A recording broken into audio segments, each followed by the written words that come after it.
안녕하십니까. 오늘은 2023년 5월 31일 수요일입니다. 어제 서호주 총리가 갑작스럽게 정계 은퇴를 선언하면서 저한테 미운 털 단단히 박힌 다니엘 앤드루스 빅토리아 총리 거취도 좀 궁금해졌었습니다. 어지간하면 좀 그만두지 싶은 생각이 들었는데 일부 기자들도 저하고 똑같이 좀 궁금했었나 봅니다. 어제 뭐 이런저런 일로 기자들 질문을 많이 받는 시간이 있었는데, 일부 기자가 그 자리에서 질문을 했습니다. 너도 그 마크처럼 서우주 총리 이름이 마크 맥고원입니다. 마크처럼 그냥 인사하고 좀 자리 떠나줄 생각 없냐? 라는 질문에 자기 할 일이 이미 정해져 있고 또 그거 다 해야 되지 않겠냐? 맞받아쳤습니다. 그러면 다음 총선 때까지 쭉 가는 거냐? 이렇게 또 물었더니 그때까지 딱히 갈 곳도 없다. 그때까지 임기 다 채울 거다. 이렇게 대답했습니다. 기자가 좀 개면적어서 그냥 just 체킹해 본 거다. 확인해 본 거다. 이러니까 지도 이제 쿨하게 웃으면서 안다. 이러면서 하여튼 뭐 지는 뭐 임기 다 채울 겁니다. 뭐 장담합니다, 제가. 만약에 혹시 그만둔다 그래도 제가 예언을 하는데 뭔가 이렇게 큰 의의가 있어서 대의가 있어서 그만두는 상황이라고 만들어 놓고 그만두면 그만뒀지, 안 그러면 이 사람은 그만둘 사람이 아닙니다. 아무리 봐도 그렇습니다. 한편 서호주 노동당은 당원들 모임 갖고 마크 후임 총리를 선출했습니다. 현재 보건부 장관 하고 있는 앰버 제이드 샌더슨이라는 사람하고 또 부총리 맡고 있는 로저 쿡 이라는 사람이 최종으로 붙었다가 보건부 장관 앰버가 기권하면서 로저 쿡 현 부총리가 총리를 하기로 결정했다고 합니다. 다른 얘기지만 서호주 총리가 1년에 기본급여하고 뭐 이거저거 다 합치면 1년 소득이 35만 5,681불이라고 합니다. 빅토리아주 총리 다니엘은 46만 4,918불. 그래서 호주에 있는 각주 총리들 중에 돈을 제일 많이 벌고 있습니다.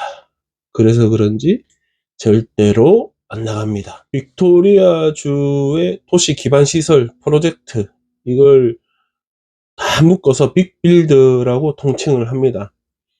현재 진행 중인 대형 공사 프로젝트 중에 대표적인 예가 철도 건널목 제거 공사, 그리고 메트로 터널 공사.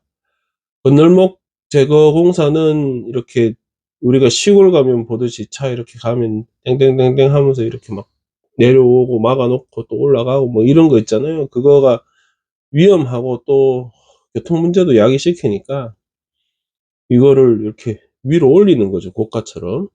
기차가 이렇게 위로 지나갑니다. 카네기 같은 데 해놓은 거 봤는데 제가 주변에 안 사는 입장에서는 괜찮아 보였습니다. 주변에 살면 또 입장이 좀 다를 겁니다. 그게 아무래도 집에서 하늘이 이만큼 보이던 게 뭐가 한테 쭉 지나가니까 사는 사람들 입장에서는 또 어떻게 볼지는 모르겠습니다. 하여튼 지난주에 헤럴드 선이 이제 보도한 내용이 있었는데, 그 공사 규모가 크니까 인력을 이렇게 공급해주는 회사가 있을 거 아닙니까? 거기서 이제 소위 말하는 도깨비 근무, 영어로 고스트 쉬프트.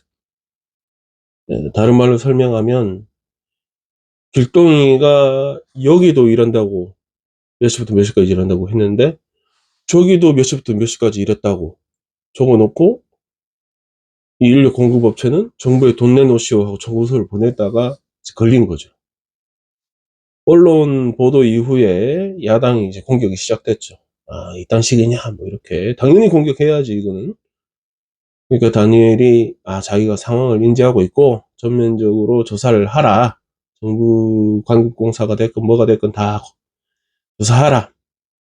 그리고 잘못된 부분이 있다면 전면 조치하라. 뭐 이렇게 했다. 뭐 이 정도 대답은 했었습니다. 야당에서 하는 얘기는 이거 요 한 군데 아니다. 이번에 걸린 거 전체 다다. 다 그럴 거다. 그렇게 얘기했는데 다니엘은 뭐 정확한 근거 없이 그런 얘기 하지 마라 뭐 이렇게 대응했고, 또 야당은 또 전면적으로 경찰 조사가 이루어져야 된다, 형사처벌해야 된다 뭐 이러고 있습니다. 어제 이제 보도가 된 게 요번에 그 인력 공급 회사가 모슨 인터내셔널이라는 회사인데, 이 회사를 현재 참가하고 있는 그 메트로 터널 공사 외에도 정부 주도 공사 모든 부분에서 제외시키기로 했다고 합니다.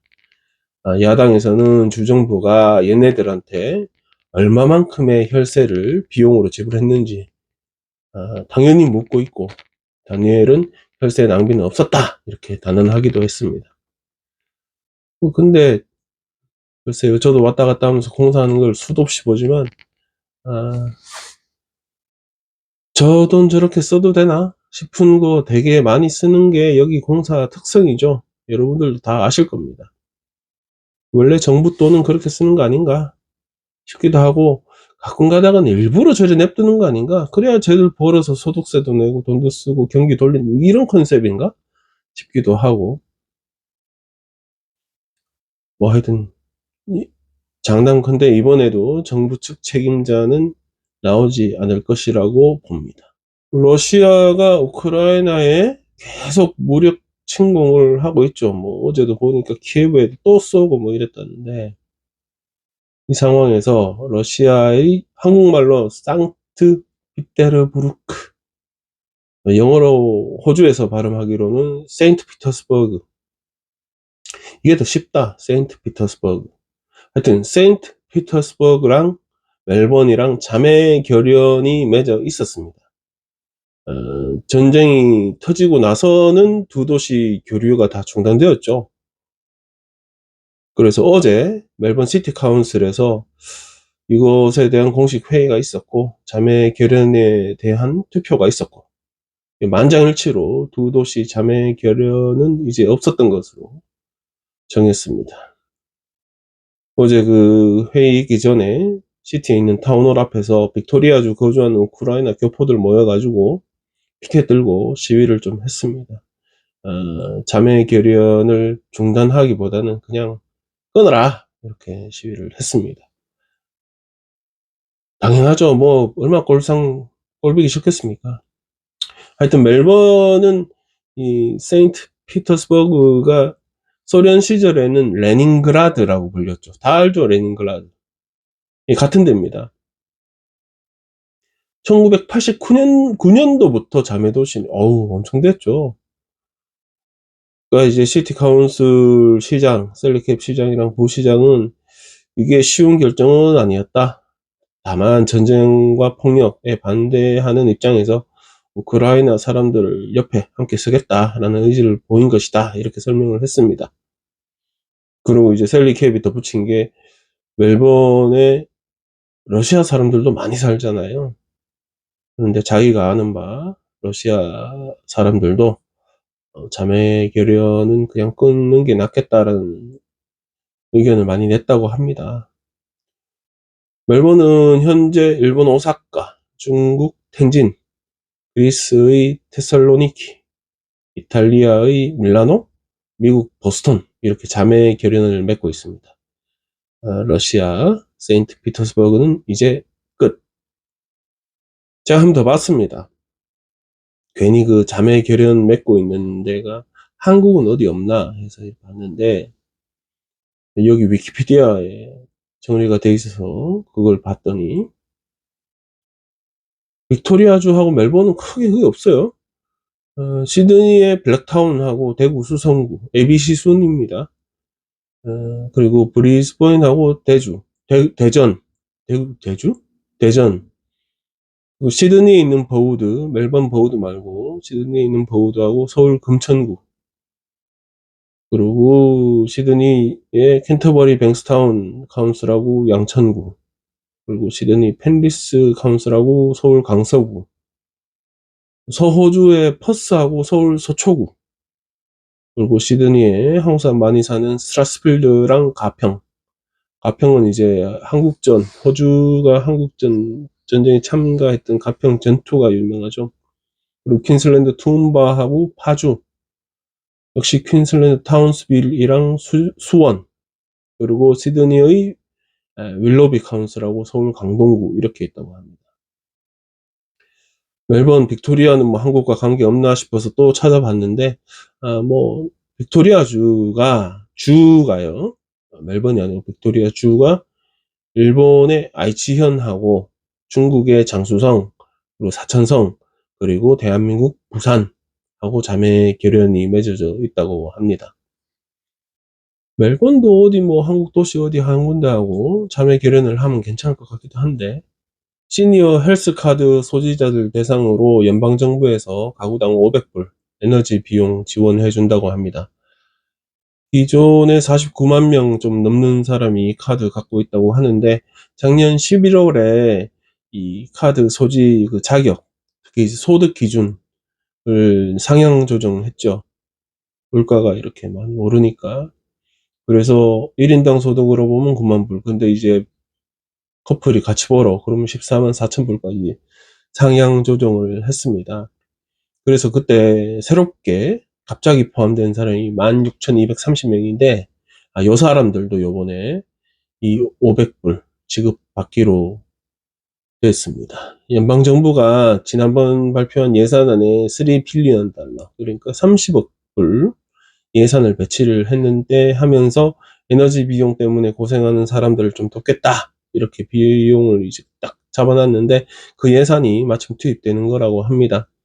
7월 1일부터 에너지 비용이 25% 정도 인상된다고 발표가 있었죠. 요 지원금도 7월 1일부터 신청이 가능합니다. 연방정부 시니어 헬스 카드 그 신청하는 곳 들어가서 신청도 할 수 있고, 이런 지원금 신청도 할 수 있다고 합니다. 살짝 봤는데 이 조건이 좀 이렇게 있긴 있더라고요. 뭐 재산 심사도 하고, 뭐 나이 제한도 당연히 있고, 하여튼 뭐 해당 사항 되는 분들, 해당 사항이 될까 싶은 분들 다 웹사이트 들어가 보시면 되겠습니다. 네, 오늘 준비한 소식은 여기까지입니다. 끝까지 이렇게 계속 봐준 분들 참 감사합니다. 오늘도 즐거운 하루 되십시오.